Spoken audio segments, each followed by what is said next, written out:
Okay, so let's go again. Should try and get to play a title player again. Title player again this morning. Played quite a few already, but okay, on a winning streak so far of 2 games. Tarash. Oh no, not this line. This is a bit dull. Why do people play this? I'll try and keep the pressure on.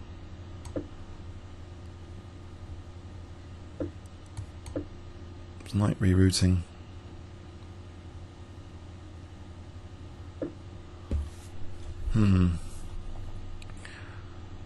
I'll give up that pawn rather than defend it.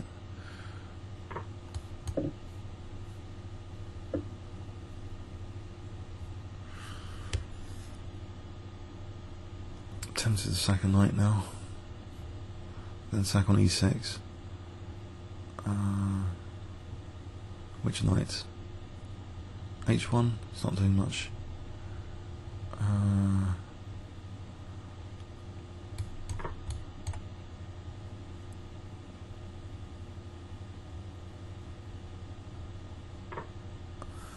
Right. So, knight e6 soon, or rook e1.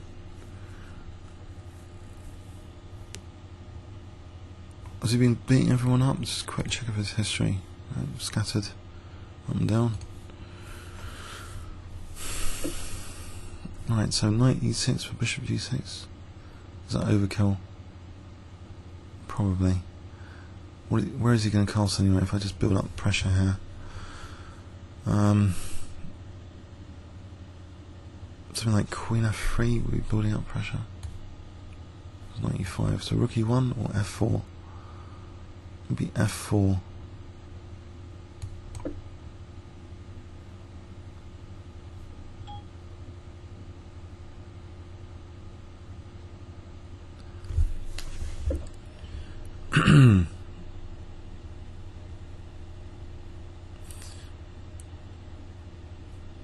Okay, I'll rule out use of g4, or yeah, I think so.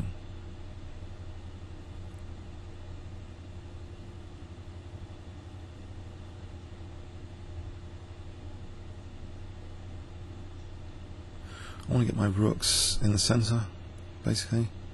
If he's going to take bishop d2 or e1, then carry on. Is f5 at all useful? e5. He always plays e5, it keeps everything shut down. We've got bishop c4,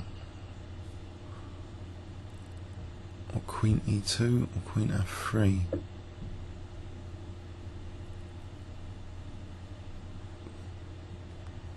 Possibly queen e2 here. Actually, bishop b5 is also maybe interesting, but queen e2 for a moment.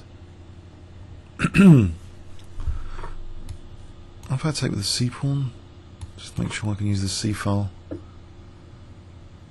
I've got knight f7 if he castles queenside. Right.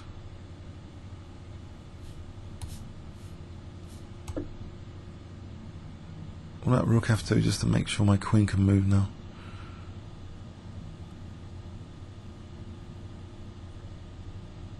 Rook f2.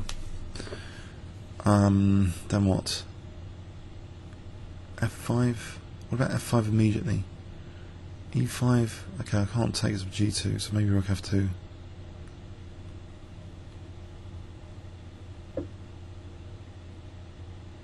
Aha.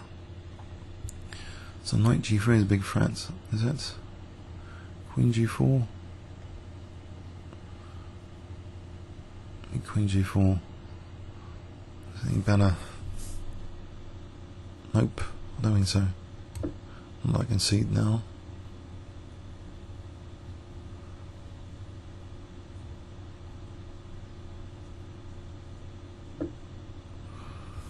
Right. Okay. If I take that, there's a big pin on e7, there's bishop b4. What does he do about the bishop?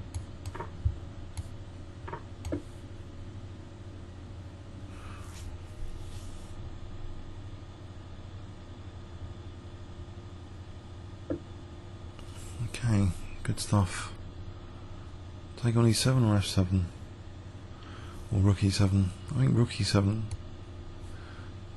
Get more pressure on F7. Okay, this is knight takes now. Knight D6.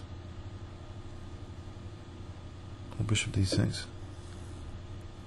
Oh, he's on G2. Okay.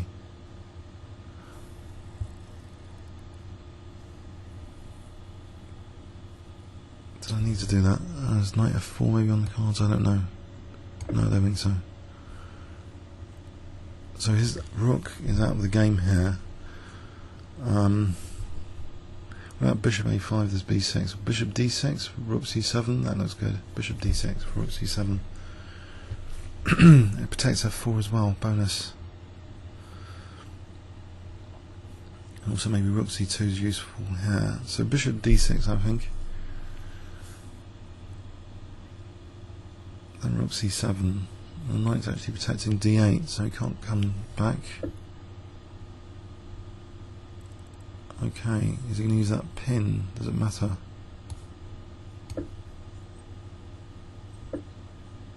There's also Rook C1 just to drive the bishop back. I mean Rook C2, Bishop C6. Or Rook C7, is that mate? King B8.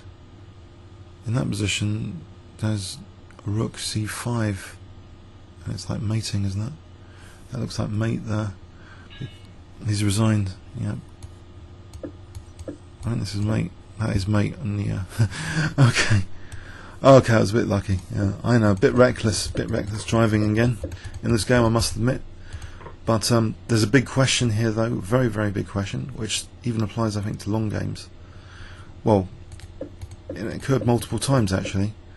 One big question was, simplification or passive knight. So I went for an aggressive knight. He's committing, okay, to winning another pawn. I don't want to defend that, get a miserable isolated queen's pawn situation. So you might think defend it, and this is reckless. But on the other hand, I don't want passive pieces. I want to keep my pieces alive. And this just generates some practical chances because it's not easy for him to castle. So it's just generating practical chances. It's not chess as a science, but setting hard problems in the 5-minute game. If he can't castle queenside that easily, then there's a practical problem there to be solved. Also, the C file dynamism, it was used to take like that, but objectively he's fine, he's winning objectively. If it's a correspondence game, forget it, but it's not correspondence, so pardon me, big blunder time. Queen F5 blunder, and he's on the back foot now, clearly. Comments or questions on YouTube? Thanks very much.